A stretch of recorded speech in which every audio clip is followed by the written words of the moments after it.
Un tout petit territoire, des gratte-ciel collés les uns aux autres, 7000 habitants au kilomètre carré, l'une des densités les plus élevées dans le monde. Nous avons rendez-vous au 39e étage.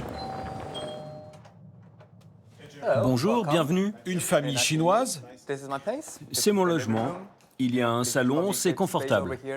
un appartement familial en apparence classique. Il y a plusieurs chambres. Jerry Yang habite seul avec sa mère. Son père, un riche industriel, réside en Chine.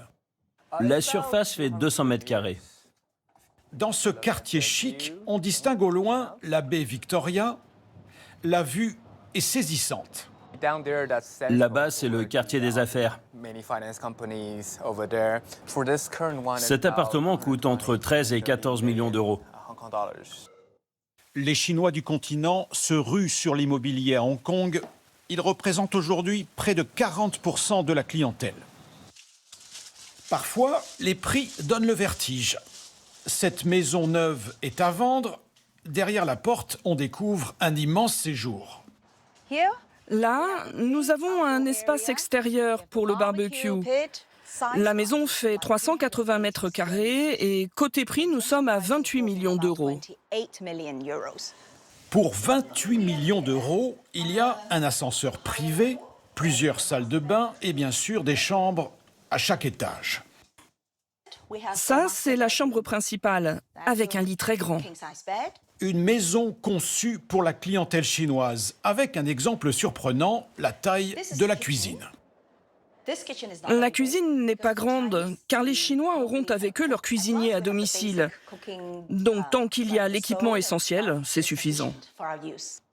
Une maison rare et chère, mais loin du luxe, il existe une autre réalité. D'immenses barres d'immeubles, souvent mal entretenus. Partout, on empile des logements, comme ces habitations littéralement posées sur le toit d'un parking public. Vivre dans petit, parfois même tout petit, comme pour Feng Wang, ici en rouge. Cette mère de famille, accompagnée ce jour-là d'une assistante sociale, nous ouvre sa porte. Elle vit dans 7 mètres carrés. Là, c'est chez moi. Ça fait la taille d'une petite salle de bain. Elle habite ici avec son fils. Derrière moi, ce sont les lits superposés. Il dort en haut et moi en bas.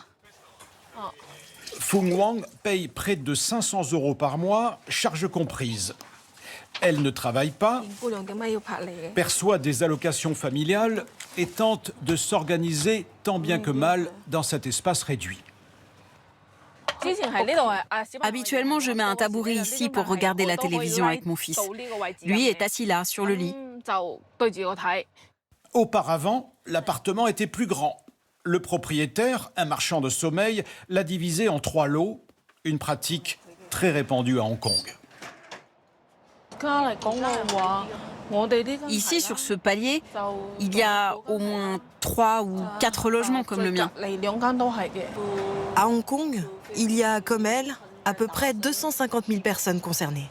Le gouvernement veut augmenter le nombre de logements sociaux. À Hong Kong, le prix de l'immobilier ne cesse d'augmenter, plus 6% cette année.